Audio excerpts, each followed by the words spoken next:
بسم الله الرحمن الرحيم. الحمد لله رب العالمين والعاقبة للمتقين والصلاة والسلام على شمس الهداية واليقين وعلى آله وأصحابه أجمعين. أما بعد، فقد قال الله تبارك وتعالى في القرآن الكريم: أعوذ بالله من الشيطان الرجيم، بسم الله الرحمن الرحيم. وقال نوح رب لا تذر على الأرض من الكافرين ديارا إنك إن تذرهم يضلوا عبادك ولا يلدوا إلا فاجرا كفارا. صدق الله العظيم. اللهم صل على سيدنا محمد وعلى آل سيدنا محمد وبارك وسلم. اللهم صل على سيدنا محمد وعلى آل سيدنا محمد وبارك وسلم.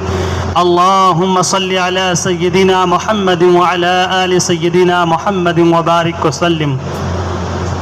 محترم بزرگوں اور بھائیوں، گزشتہ جمعے حضرت نوح علیہ السلام کی قوم کا تذکرہ کیا گیا تھا. حضرت نوح علیہ السلام کی بددعا سے ایسا عذاب اللہ کی طرف سے نازل ہوا تھا کہ اس عذاب میں پوری دنیا کو نشٹ کر دیا گیا تھا. دنیا میں کچھ بھی نہیں بچا تھا. حضرت نوح علیہ السلام کے ساتھ جو لوگ کشتی پہ سوار ہو گئے تھے، ان کے بعد نسلیں انہی سے چلی ہیں. اسی لیے حضرت نوح علیہ السلام کو آدم ثانی کہا جاتا ہے. حضرت نوح علیہ السلام کی قوم کو اور پوری دنیا کو کیوں تباہ کیا گیا؟ اللہ کی طرف سے اتنا زبردست عذاب کیوں آیا تھا؟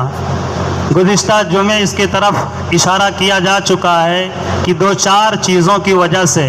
ایک تو محبت میں غلو کرنے کی وجہ سے، بڑوں کی محبت کرتے کرتے کرتے کرتے یہاں تک پہنچ جانا کہ انہی کو خدا مان لینا. جو خدا کی تعریف کرنی چاہیے، جو خدا کی بھکتی کرنی چاہیے، جس خدا کے سامنے سر کو جھکانا چاہیے، جس خدا کی تعظیم اور تکریم بجا لانا چاہیے، خدا کو چھوڑ کر کے ان کی محبت اتنی اپنے اوپر حاوی کر لینا کہ انہی کے سامنے یہ سب کچھ کرتے رہنا اور شروع کر دینا. اسی کا نام ہے محبت میں غلو کرنا، حد سے زیادہ آگے بڑھ جانا. خدا کے سامنے جو کام کرنے چاہیے وہ خدا کو چھوڑ کر کے ان محبت کرنے والوں کے سامنے وہ تمام کام کرنا شروع کر دینا. 5 ایسے اللہ کے نیک بندے تھے جن سے وہ لوگ محبت کرتے تھے: ود، سوا، یغوث، یعوق، نصر. یہ 5 نام ہیں اللہ کے نیک بندے تھے. ان سے اتنی زیادہ محبت کرنے لگے کہ انہی کو خدا سمجھ لیے اور ان کی بت بنا لیے، ان کا مجسمہ بنا لیے اور انہی کے سامنے جو ہے سر کو جھکانے لگے، سجدہ کرنے لگے. یہ محبت میں غلو کرنا ان کے تباہی کا سبب بنا.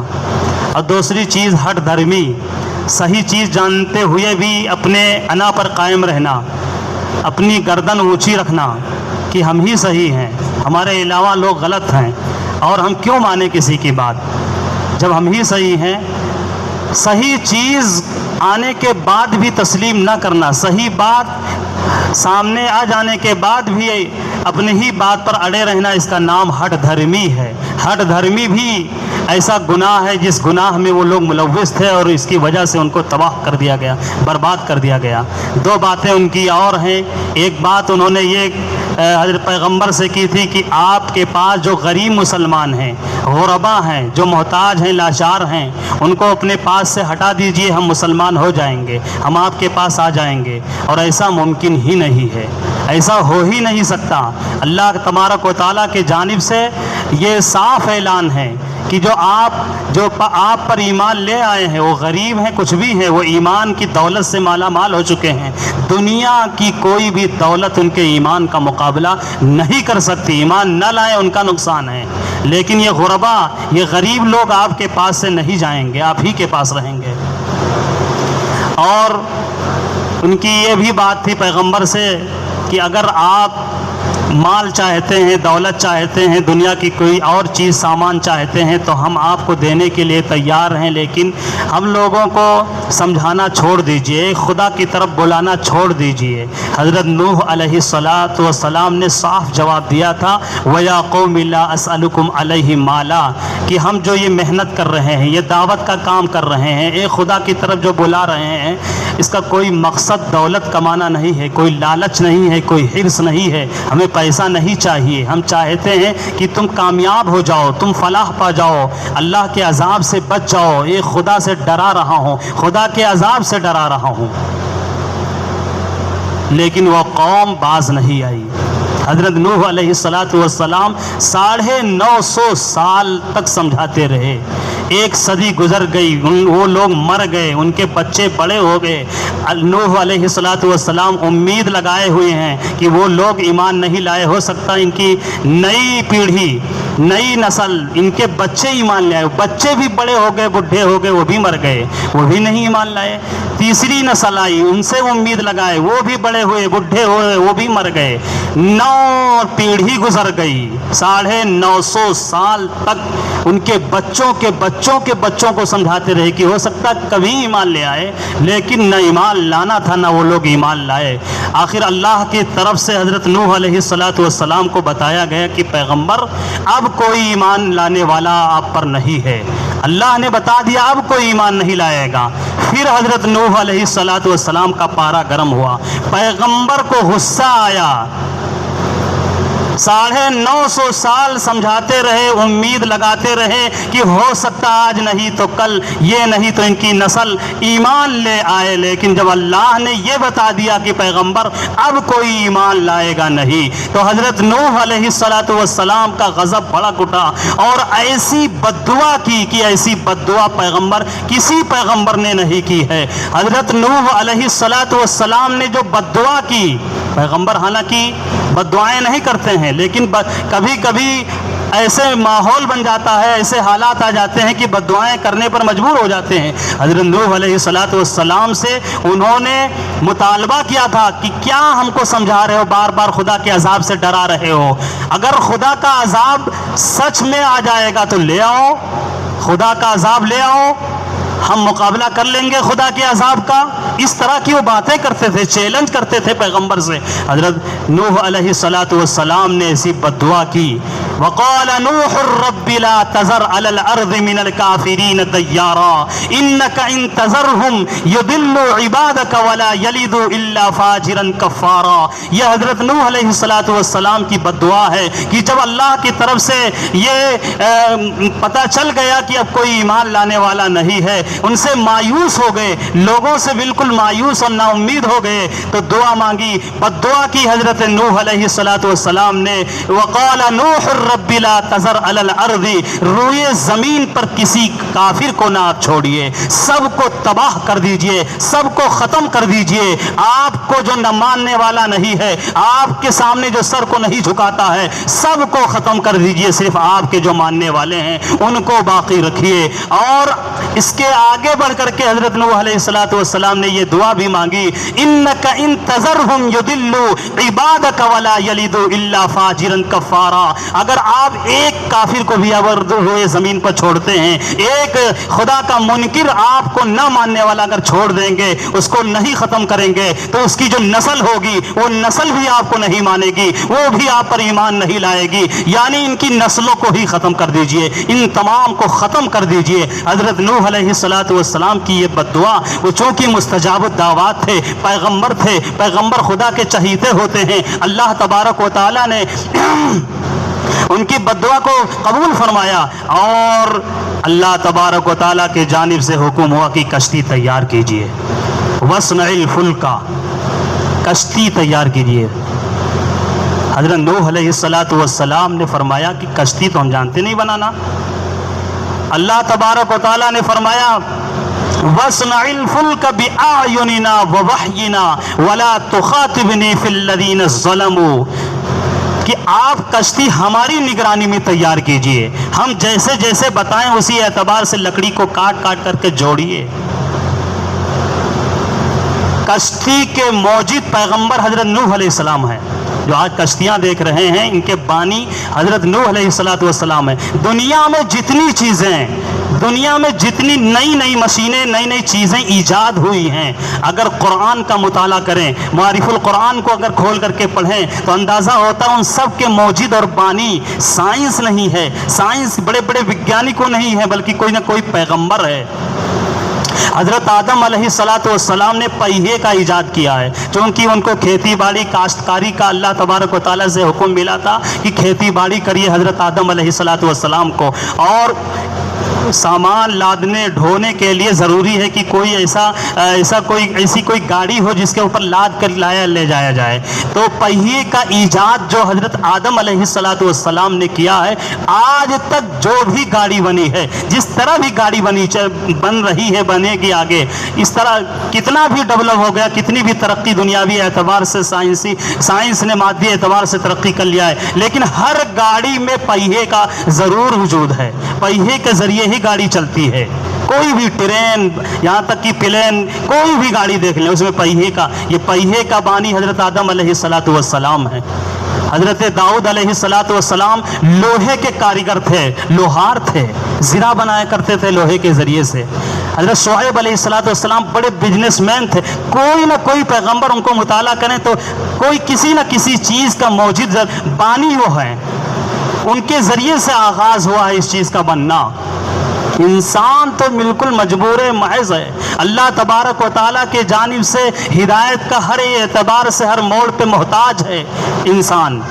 جب تک اللہ کی طرف سے کوئی رہنمائی نہ ملے، یہ اللہ تبارک و تعالیٰ نے یہ لوہا پیدا کیا، یہ دھات، یہ المونیم اور بڑے بڑے جو ہے معدنیات کو زمین کے اندر دفن کر دیا، اللہ نے پیدا کر دیا. انسان کا کیا کمال ہے؟ انسان، پوری دنیا کے انسان مل کر کے اگر چاہیں لوہا بنا دیں تو لوہا نہیں بنا سکتے. پیٹرول بنا دیں، پیٹرول نہیں بنا سکتا ایک انسان. یہ سائنس نہیں بنا سکتی ہے. المونیم بنا دے، نہیں بنا سکتی. اللہ کا پیدا کیا ہوا ہے، اللہ نے زمین کے اندر رکھ دیا ہے. انسان تو صرف کھودتا ہے، نکالتا ہے. اور اللہ نے دماغ بھی دیا ہے. انسان کے بس میں دماغ نہیں ہے، انسان کے اختیار میں عقل نہیں ہے، شعور و سمجھ نہیں ہے. اگر انسان کے اختیار میں دماغ ہوتا تو دنیا میں کوئی انسان پاگل نہیں ہوتا، وہ خود سے عقل مند ہو جاتا. پاگل ہوتا ہی نہیں کوئی انسان.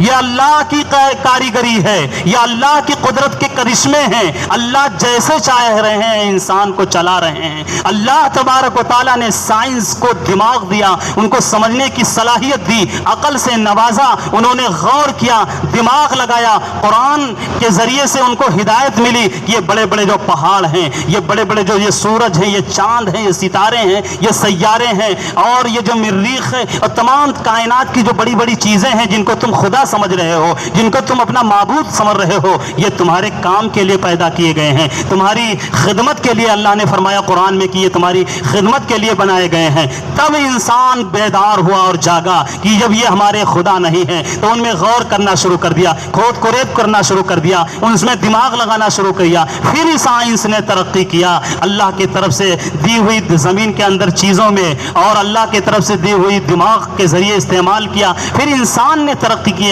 اور اللہ تبارک و تعالی نے قرآن عظیم الشان میں فرمایا اس چیز کو، بسم اللہ مجریہا ومرساہا ان ربی لغفور الرحیم، کہ یہ اللہ ہی گاڑیوں کو چلاتا ہے اور اللہ ہی روکتا ہے.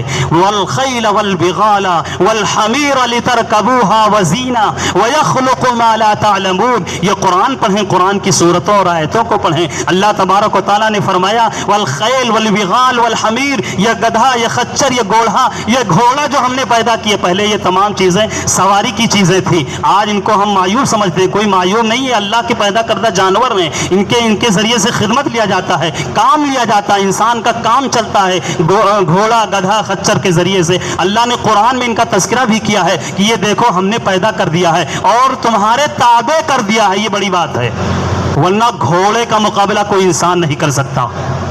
ایک بڑے جانور ہاتھی اور اونٹ کا مقابلہ کوئی انسان کر ہی نہیں سکتا.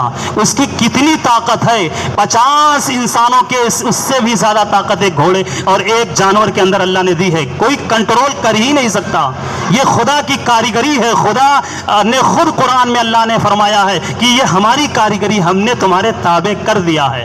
وہ جانور تابع کیا گیا ہے, مسخر کر دیا گیا ہے. لِتَرْكَبُوهَا وَزِينَةً, تم سواری کرو, وہ کچھ کہے گا نہیں. یہ جانور مجبور ہے خدا کے آگے, اس لیے آپ کے سامنے سر جھکا رہا ہے. جہاں چاہو لے جاؤ, جہاں چاہو اس کو باندھ دو, جب چاہو اس سے کام لو, جتنا چاہو اس سے کام لو. یہ انسان نہیں کر سکتا تھا, یہ خدا کی قدرت ہے. خدا نے خود فرمایا ہے کہ میں نے ان جانوروں کو, یہ طاقتور جانوروں کو تمہارے تابع کر دیا ہے, تمہارے کام کے لیے ہم نے ان کو پیدا کیا ہے. حضرت نوح علیہ السلام کشتی کے بانی اور موجد ہیں, اس لیے کہ خود قرآن میں اللہ نے فرمایا کہ میری نگرانی میں جیسے بتاؤں اسی اعتبار سے لکڑی کو جوڑتے جاؤ. کارپوریٹر جو ہے, یہ ان کا جو کام ہے یہ آغاز ہوا ہے حضرت نوح علیہ السلام سے, بڑھئی کا کام.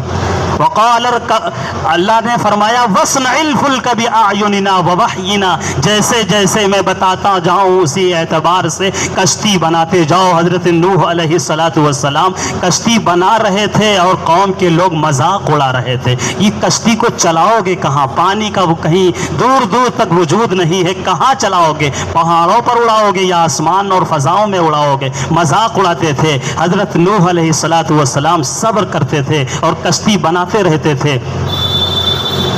جب کشتی تیار ہو گئی, اللہ تبارک و تعالیٰ نے اشارہ دیا تھا کہ جب تنور وفارت تنور, جب تنور میں سے پانی کا نکلنا شروع ہوگا تو سمجھ لینا کہ ہمارا عذاب نازل ہو گیا ہے. اسی دم جو ہے تمام ایمان والوں کو اور تمام جو نر اور مادہ ہیں ان کو کشتی میں سوار کر لینا, یہ نشانی ہوگی. تنور حضرت نوح علیہ السلام کے گھر میں تھا اور دیکھتے رہنا. حضرت نوح علیہ السلام دیکھتے رہتے تھے تنور میں کب سے پانی نکلنا شروع. ایک دن ایسا ہوا کہ پانی اس میں نکلنا شروع ہو گیا. حضرت نوح علیہ السلام سمجھ گئے, کیونکہ اللہ نے یہی پہچان بتائی تھی, اور سارے جو نر اور مادہ سے ہیں کشتی میں سوار کر لیے. اس میں یہ سوال ہوتا ہے کہ تم دنیا کی تمام چیزوں کو کیسے کشتی میں سوار کر لیے تھے؟ جو بحری مخلوقات ہیں اللہ کی, ان کو کشتی میں سوار نہیں کیے تھے. بحری جو پانی ہی میں رہنے والی چیزیں ہیں ان کے لیے تو اور اچھا تھا, پانی اور ملا اور اچھے سے وہ رہ رہے تھے, ان کے لیے کوئی تکلیف دہ بات نہیں تھی. جیسے مچھلی ہے, مینڈک ہے, تمام چیزیں جو پانی میں رہنے والی مخلوقات ہیں ان کو نہیں سوار کیا گیا تھا کشتی میں. اسی طرح کچھ ایسے اللہ کی مخلوقات کیڑے مکوڑے ہیں جن کو نر مادہ کی ضرورت نہیں ہوتی ہے, ایسے ہی پیدا ہو جاتے ہیں. جیسے مچھر, ان کو نر مادہ کی ضرورت نہیں, پانی اکٹھا ہو پیدا ہوتے جاتے ہیں مچھر. تو ایسی تمام جو اللہ کی ایسی مخلوقات ہیں ان کو کشتی میں نہیں سوار کیے تھے. لیکن جو نر اور مادہ کی قسم کی جو چیزیں ہیں اللہ کی جو مخلوقات میں سے ہیں, اللہ کے طرف سے حکم ملا تھا کہ ان کو سب کو سوار کر لو, کیونکہ سب کو ختم کر دینا ہے دنیا میں, اب کچھ بچے گا نہیں. 80 مسلمان تھے جو ایمان لانے والے تھے, کشتی میں ان کو بیٹھایا گیا. ایک بوڑھی عورت بار بار آ کر کے پوچھتی تھی نوح علیہ السلام سے کہ مجھے بھی کشتی میں بیٹھا لینا, جب یہ پانی آئے گا اور کشتی آپ جب چلائیں گے. اتفاق سے حضرت نوح علیہ السلام کشتی میں اس کو بیٹھانا بھول گئے, اس بوڑھی عورت, مسلمان عورت کو. یہ واقعہ معرف قرآن میں لکھا ہوا ہے. وہ بوڑھی عورت کو بیٹھانا بھول گئے. بہت زبردست طریقے سے جب زمین سے پانی نکلنا اور آسمان سے برسنا شروع ہوا, ہر طرف پانی ہی پانی, اور حضرت نوح علیہ السلام کی کشتی چلنے لگی. تو حضرت نوح علیہ السلام کو یاد آیا کہ اس بوڑھی عورت کو ہم نے سوار نہیں کیا ہے. وہ روزانہ آ کر کے پوچھتی تھی کہ ہمیں بھی بیٹھا لینا جس دن جو ہے یہ کشتی چلانا. حضرت نوح علیہ السلام کو تجسس ہوا اس تعلق سے, تو کشتی چلاتے گئے ڈھونڈنے کے لیے کہ اس طرف جائیں جہاں بوڑھی عورت کا گھر تھا. تو دیکھا کہ وہ گھر سلامت ہے, صحیح سلامت وہ گھر محفوظ ہے, اور اس میں سے چراغ جلنے کا اجالا بھی آ رہا ہے, جیسے چراغ جل رہا ہے, اجالا بھی ہے. وہ فوراً کشتی سے آواز لگائے, وہ نکل کر کے آئیں اور کشتی میں بیٹھا لیے. پوچھا حضرت نوح علیہ السلام نے, کیا تمہارا گھر بچا رہا؟ کیا تم نے پانی کو محسوس نہیں کیا, بارش کو محسوس نہیں کیا, زمین سے نکلنا اور آسمان سے برسنا محسوس؟ اس بوڑھی عورت نے جواب دیا کہ ایک دن ایسا محسوس ہوا تھا کہ جیسے کہ بادل گرج رہا ہے اور بارش ہونے کی کوئی آثار ہیں، یہ محسوس ہوا تھا۔ اللہ نے اس بوڑھی عورت کے مکان کو محفوظ رکھا، کشتی پہ سوار ہونے سے وہ رہ گئی تھی، اس کو بھی کشتی پہ سوار کر لیا گیا۔ خانہ کعبہ کی مقدار کو بڑھا دیا گیا اوپر، خانہ کعبہ بھی طوفان نوح میں محفوظ رہا، اس کی در و دیوار اور چھت کو اونچا کر دیا اللہ تبارک و تعالیٰ نے اپنی قدرت سے۔ اور یہ کشتی خانہ کعبہ کے سامنے یہ طواف کرتی رہی، 7 چکر لگاتی رہی، 40 دن تک طوفان نوح رہا۔ اور اس میں ایک بہت عجیب و غریب واقعہ بھی پیش آیا۔ حضرت نوح علیہ السلام نے اپنے بیٹے سے کہا کہ تم بھی کشتی پہ سوار ہو جاؤ۔ یہ حضرت نوح علیہ السلام کا بیٹا اور بیوی یہ دونوں جو ہے ایمان نہیں لائی تھی۔ پیغمبر کے گھر میں اندھیرا، اللہ کی قدرت دیکھیے عجیب و غریب۔ حضرت ابراہیم علیہ السلام بیٹے ہیں، پیغمبر ہیں، ایمان والے ہیں، صاحب ایمان ہیں، لیکن باپ کافر ہے، باپ مشرک ہے۔ حضرت ابراہیم علیہ السلام کے باپ، یہ قرآن میں ان کا تذکرہ ہے۔ وَإِذْ قَالَ إِبْرَاهِيمُ لِأَبِيهِ آزَرَ، اب کا لفظ ہے، اب کے معنی عربی میں باپ کو کہتے ہیں۔ یہاں حضرت نوح علیہ السلام، وہاں باپ کافر، یہاں بیٹا کافر، یہاں بیوی بھی کافر، ایمان نہیں لا رہی اپنے شوہر پر، حضرت نوح علیہ السلام پر۔ مفسرین نے لکھا ہے کہ کسی بھی انبیاء کرام، کسی بھی پیغمبر کی بیوی وہ کافر اور کافرہ اور مشرکہ ہو سکتی ہے، بد کردار نہیں ہو سکتی ہے، بد کردار نہیں ہو سکتی ہے کسی بھی پیغمبر کی بیوی، بد چلن نہیں ہو سکتی ہے۔ اس لیے نہیں ہو سکتی ہے کہ جیسے اگر ہوگی بھی ویسے ہی پیغمبر کے پاس وحی کا سلسلہ رہتا ہے، اللہ کی طرف سے فرشتے وحی لے کر کے بار بار اترتے رہتے ہیں، فوراً پیغمبر کو معلوم ہو جائے گا، پیغمبر کو فوراً پتہ ہو جائے گا وحی کے ذریعے سے، فرشتے کے ذریعے سے، اللہ کے طرف سے، کیونکہ ایک پیغمبر کا تعلق اللہ سے بار بار جڑا رہتا ہے، باتیں ہوتی رہتی ہیں اللہ تعالیٰ سے۔ اللہ تعالیٰ اندھیرے میں نہیں رکھیں گے کسی پیغمبر کو کہ تمہاری بیوی بد چلن ہے، اسی لیے لکھا ہے کہ کسی بھی پیغمبر کی بیوی بد کردار کافرہ مشرکہ ہو سکتی ہے۔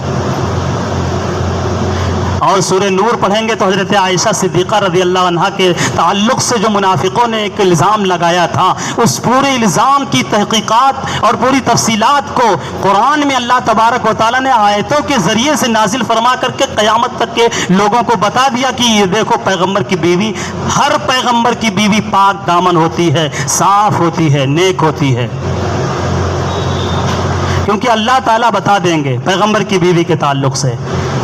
تو حضرت نوح علیہ السلام کی بیوی بھی سوار نہیں ہوئی، بیٹا بھی، بیٹے کو حضرت نوح علیہ السلام نے سمجھایا بھی، وقال اركبوا یا بنی اركب معنا ولا تكن مع الكافرین، اے میرے بیٹے سوار ہو جاؤ کشتی میں، اس لیے کہ آج اللہ کا عذاب آیا ہے اور اس میں ڈوب جاؤ گے، تباہ ہو جاؤ گے، بچو گے نہیں۔ بیٹا کہنے لگا کہ ہم کسی پہاڑ پر چڑھ جائیں گے اور ہم مقابلہ کر لیں گے اللہ کے عذاب کا، ہم بچ جائیں گے، ہمیں کچھ نہیں ہوگا۔ اللہ تبارک و تعالیٰ کی جانب سے پیغمبر کو حکم ہوا کہ یہ بیٹا، یہ اس کے مقدر میں ہدایت ہے ہی نہیں، اس کو ڈوب جانا ہے۔ اور ایک بہت زبردست لہر پانی کی آئی اور اس کو غرق کر دی، تباہ ہو گئے لڑکا حضرت نوح علیہ السلام کا۔ 40 دن کے بعد حکم ہوا اللہ تبارک و تعالیٰ کی جانب سے، اور زمین کو حکم ہوا کہ پانی نگل لو، آسمان کو رکنا حکم ہوا کہ تم رک جاؤ، بارش نہیں ہوگی، برسنا بند ہوا، زمین نے پانی کو نگل لیا، خشکی ہو گئی، اور اللہ کے طرف سے حکم ہوا کہ ایمان والوں کو لے کر کے کشتی سے اتر جاؤ۔ یہ کشتی رکی کہاں جا کر کے؟ جودھی پہاڑ، کتابوں میں لکھا ہے جودھی پہاڑ ہے کہاں کہ جس پہاڑ پر یہ کشتی جا کر کے رکی تھی۔ حضرت نوح علیہ السلام کا مسکن چونکہ عراق ہے، عراق اور ترکی کے بیچ میں کوئی پہاڑ ہے، وہاں مفسرین نے لکھا ہے کہ یہ جودھی پہاڑ ہے، وہیں جا کر کے یہ کشتی رکی تھی اور ایمان والے اس کشتی سے نکلے تھے، اترے تھے۔ لیکن علامہ اقبال نے تو شعر میں کہا کہ چشتی نے جس زمین پہ پیغام حق سنایا، اس والے نظم میں انہوں نے نوح نبی کا آ کر ٹھہرا جہاں سفینہ میرا وطن وہی ہے، ہندوستان میں جودھی پہاڑ کو علامہ اقبال نے اپنے شعر میں بتایا ہے، سری لنکا میں۔ واللہ عالم جودھی پہاڑ کہاں اللہ بہتر جانتے ہیں، لوگوں کی الگ الگ رائے ہیں اس سلسلے میں۔ حضرت نوح علیہ السلام کی کشتی بتایا جاتا آج تک باقی ہے، صحیح سلامت ہے، دیکھنے والوں کے لیے عبرت گاہ ہے۔ حضرت نوح علیہ السلام کے بعد ان کے 3 بیٹوں سے یہ آبادیاں بڑھی ہیں۔ دنیا کو ختم کر دیا گیا۔ یہ تفصیل ہے کہ کس طرح سے یہ عذاب آیا اللہ کا، اور کس طرح سے قوم نے ہٹ درمی دکھائی اور ان کو سب کو تباہ کر دیا، ختم کر دیا گیا۔ اللہ تبارک و تعالیٰ سے دعا کریں اللہ تبارک و تعالیٰ کہ عذاب سے ہم سب کی حفاظت فرمائے اور صراط مستقیم پر چلنے کی اور ہمیشہ لوگوں کو چلانے کی توفیق نصیب فرمائے۔ دو مسئلے ایسے ہیں کہ جن کو بتانا ضروری ہے۔ ایک مسئلہ یہ ہے نماز کے تعلق سے، بعض لوگوں کے ذہن میں یہ آتا ہے کہ جو فرض نماز ہیں بڑی لمبی نماز ہونی چاہیے، جو جماعت کی نماز ہے لمبی نہیں ہے، یہ مسنون قرات اس میں ہے کہ مسنون قرات کیا جائے۔ مسنون قرات طوال مفصل، قصار مفصل اور اوساط مفصل ہے۔ طوال مفصل ہے جو فجر اور ظہر میں پڑھا جائے، فجر میں اور ظہر میں۔ طوال مفصل ہے کہ سورہ حجرات سے سورہ بروج تک، سورہ بروج سے لے کر کے سورہ بینہ تک یہ عصر میں ہے اور عشاء میں ہے، اور مغرب کی نماز میں ہے قصار مفصل، یہ سورہ بینہ سے لے کے سورہ ناس تک۔ یہ مسنون قرات ہے، انہی قرات میں رہنا ہے، اور ان قرات میں بھی ہے کہ ہلکی نماز ہو۔ اب ان قرات میں بھی کوئی چاہے تو بڑی لمبی لمبی سانس بھرے اور بڑی دیر تک نماز پڑھائے، رکوع اور سجدہ بہت لمبا لمبا کرے، اس سے منع کیا گیا ہے۔ ایک روایت تو اتنی سخت ہے حدیث میں کہ ایک صاحب نے شکایت کی ایک صحابی کی کہ وہ فلاں نماز پڑھاتے ہیں، بڑی لمبی نماز پڑھاتے ہیں۔ اللہ کے رسول صلی اللہ علیہ وسلم کا چہرہ غصے سے لال ہو گیا۔ صحابہ فرماتے کبھی اتنا غصہ نہیں آیا تھا چہرے پہ، یہ شکایت سن کر کے غصہ آیا، اور ان کو بلا کر کے تنبیہ کی کہ آپ نماز جب پڑھائیے تو ہلکی نماز پڑھائیے، بہت مختصر نماز پڑھائیے، لوگوں کی رعایت کر کے نماز پڑھائیے، کیونکہ لوگ سب ایک جیسے نہیں ہوتے، کوئی الجھن کا شکار ہے، کوئی کسی مریض کا بیماری میں آ گیا ہے نماز پڑھنے، کوئی کسی کو کہیں جانا ہے الجھن میں ہے، اس لیے سب کی رعایت کرتے ہوئے نماز پڑھائیے۔ یہ امام کے لیے سب سے واضح ہدایت ہے کہ وہ نماز پڑھائے تو مختصر اور سب کی رعایت کرتے ہوئے نماز پڑھائے۔ ہمیں نماز لمبی پڑھنے کا شوق ہے تو بتایا گیا ہے یہ کہ فرض کے بعد سنت میں ہم لمبی نماز پڑھیں، نفل میں خوب لمبی نماز پڑھیں۔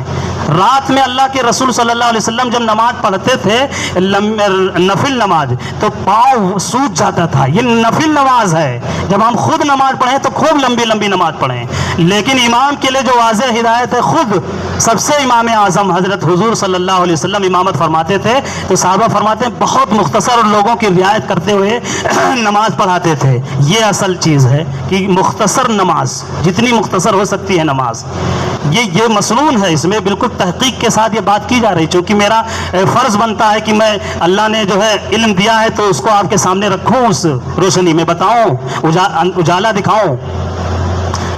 مسنون نماز جو ہے یہی ہلکی نماز، تخفیف والی نماز ہے، لمبی نماز جماعت والی نہیں ہے۔ جس کو لمبی نماز پڑھنا وہ اپنی نماز، خود کی نماز پڑھے اور خوب لمبی نماز پڑھے جب تک اس کا دل کر رہا ہے۔ اور دوسرا مسئلہ یہ ہے کہ واضح مسئلہ ہے کہ اپنی مسجد کو چھوڑ کر کے کسی اور مسجد میں جا کر کے نماز پڑھنا یہ غیر شرعی ہے، جائز نہیں ہے۔ اپنی محلے کی اپنی مسجد چھوڑ کر کے کسی اور مسجد میں جا کر کے نماز پڑھنا غیر شرعی ہے، درست نہیں ہے۔ حدیث میں صرف 3 مسجد کی فضیلت ہے، مسجد اقصیٰ جا کر کے نماز پڑھ لیں۔ مسجد اقصیٰ کے بارے میں ہے کہ وہاں جا کر کے نماز پڑھا جائے، وہاں کا ثواب بہت زیادہ ہے۔ مدینہ منورہ مسجد نبوی میں نماز پڑھنے کی فضیلت ہے کہ وہاں نماز پڑھیں گے تو زیادہ ثواب ہوگا، اور خانہ کعبہ، مسجد حرام، یہ 3 مسجد کے علاوہ کسی مسجد کی کوئی فضیلت نہیں ہے کہ اس مسجد میں جا کر کے حکم ہو کہ جا کر کے نماز پڑھا جائے۔ اپنے محلے کی مسجد چھوڑ کر کہ وہاں ایئر کنڈیشن AC ہے، لگا ہے، یہ ہے وہ، یہاں کے لوگ کافی جاتے ہیں نماز پڑھنے کی، کسی کا نام نہیں لیں گے، عمومی بات کی جا رہی ہے، کوئی اپنے اوپر بھی لے بھی نہ، یہاں چھوڑ کر کے وہاں جانا کہ وہاں زیادہ ٹھنڈا رہتا ہے۔ بھائی عبادت میں اگر مشقت اٹھائیں گے تو اجر نہیں ہے۔ ہمارے مذہب اسلام میں ہمارے یہاں تو عبادت میں مشقت کے اوپر اجر رکھا گیا ہے۔ جتنے زیادہ مشقت اٹھائیں گے، مشقت کے ساتھ نماز ہماری ادا ہوگی، اس پہ اللہ کے ہاں اجر بھی تو ہے، ثواب بھی تو ہے۔ دوسرے اپنے محلے کی مسجد کو ویران کرنا ہے، یہ نہیں کہ یہاں مسجد چھوڑ، وہاں زیادہ آرام ہے، آسائش ہے، وہاں جا کر کے نماز پڑھ لیں۔ یہ شرعی مسئلہ ہے جس کا بتانا ہمارے اوپر ضروری تھا، ہم نے آپ کو بتا دیا۔ اللہ تبارک و تعالی عمل کی توفیق نصیب فرمائے، آمین، وآخر دعوانا۔